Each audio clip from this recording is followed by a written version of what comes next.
Hello and welcome along to the next episode of my camper conversion YouTube channel. So this video is part of a series converting a Mercedes mobility minibus from a 16-seater minibus into what's going to be pretty much a home on wheels by the time I'm finished. So far I've pretty much been cracking on with the insulation. I've just finished all the flooring insulation. There'll be a video on my channel already showing all of this. This has got 50mm Kingspan with a little bit of Recticel where I ran out with the Kingspan, but it's all the same stuff. It's all been expanded and formed all the way throughout as well. Make sure there's absolutely no voids, gaps, anything. This is pretty much a fully sealed floor now. So now it's a case of getting some plywood cut down and laid down on top of all the beams. I'm hoping not to have to go through and put some battens going across lengthways, because I'm going to be cutting every single plywood board down, so they're all going to have a supporting bracing beam going across the middle of every single one. And they're going to be cut to length so that every single board is going to be overlapping on one of the actual beams as well, so there aren't going to be any half boards suspended halfway in between the beams. Edge to edge is going to be on beam to beam, so hopefully with every single board securely screwed down into all the beams as well, there should be no sort of give or flex in the boards at all. Worst case scenario, if there is, I can just rip them straight back up. I can just do one board at a time, do a test, see how it feels. If it's sturdy, I'll crack on, do the rest. If it feels as though there's a little bit of flex, as I say, I might have a look and put some battens in, but I'm hoping not to, because I do prefer the full width of the insulation boards. So I'm going to crack on. I've got some 12mm exterior grade plywood that I've been using for the underfloor boards all the way throughout. I bought a bulk of them at the time, so I'm going to be using the same stuff for the inside as well. So it's going to be getting 12mm ply all the way throughout, and then I'm going to make the decision of what type of flooring to lay on top of that. I'm not quite sure yet. Let me know in the comments what you'd fit in a flooring for the bus like this, whether you'd go for the cheap lino, the more expensive Altro safety flooring, even more expensive laminate flooring, even more expensive real wood flooring, AstroTurf. There's all sorts of stuff you can put down in here, so as I say, I'm still undecided myself yet, so let me know what you'd fit in here. You never know, you might be able to inspire me as we go along. So I'm going to crack on and get these boards cut down to shape. I say they're going to be full width edge to edge, because you can see there's aluminium rails running all the way along with a little lip, so the board's going to be cut to those rails, so it'll be running edge to edge along every single beam. So I'll get some safety gear out, some tools out, some plywood out, and get cracked on.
Right, so there we go, there's all the plywood flooring, all cut to shape, all test fitted. It's all feeling nice and secure underfoot, and I'm liking how it's actually looking as well. Certainly freshening up the interior, it's giving hope of being able to build up the interior soon. So the only thing left to do now is going to be drilling lots of holes all the way along where the beams were, so I can drill through and screw into the beams and secure all of the actual boards down to the beams, just to make sure that there's no flex, no movement in any of the boards, because obviously at the moment, just because they're laid down, they're popping up a little bit here and there, but as soon as they're actually screwed to the beams themselves, there'll be absolutely no movement at all whatsoever. So that's all there's left to do really for this video, so I'm going to crack on in a minute, get the drill bits out and start securing these down. Then I've got to decide what type of flooring to lay down. I mean, I'm currently deciding between using laminate flooring or the Altro safety flooring. I've normally used the Altro flooring in previous campervans, but obviously they've been smaller builds, and this is pretty much going to be a home on wheels rather than just a campervan. So what would you do in this situation? If you're building this sort of thing, would you go for the laminate flooring? Would you go for the Altro flooring? Something completely different altogether? Let me know in the comments. You never know, you might be able to inspire me for my choice in this as well. That's what I'm thinking between the two at the moment, the Altro or pure laminate throughout. So as I say, that's going to be a job for the future at the moment, so let me know in the comments what you'd do in this situation and what you'd lay on the flooring. And in the meantime, I'm going to get my drill bits out, start lining up where all the beams are on these boards, and then we'll be able to get these boards secured down, and then that'll be it for this video. So I'll get the drill bit out and we'll crack on.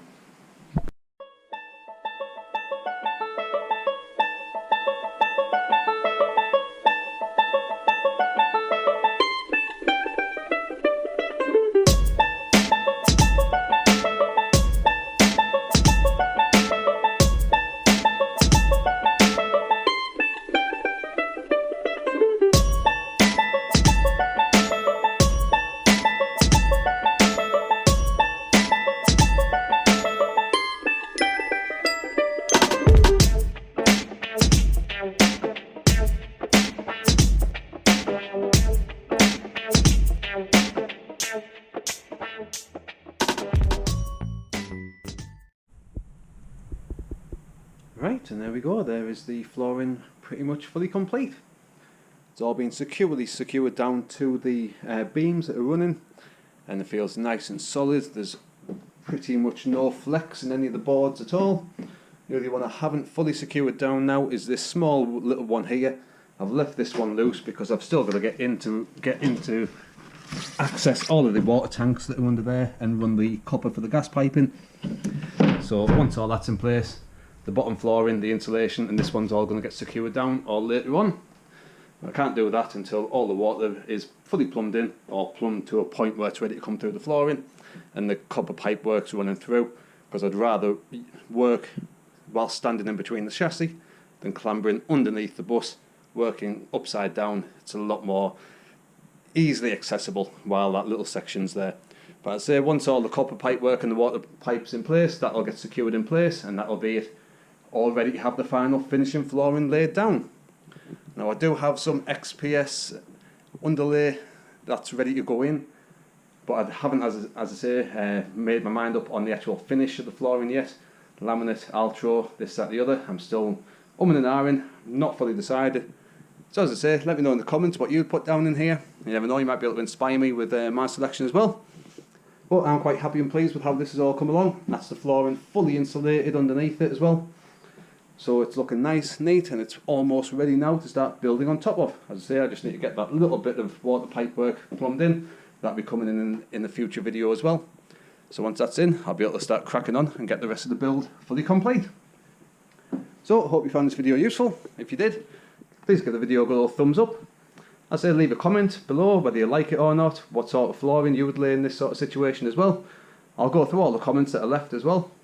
So video, thumbs up, leave a comment, and if you haven't already, hit that subscribe button, and hopefully I'll see you on the next video of this series. Thanks for watching. Cheers.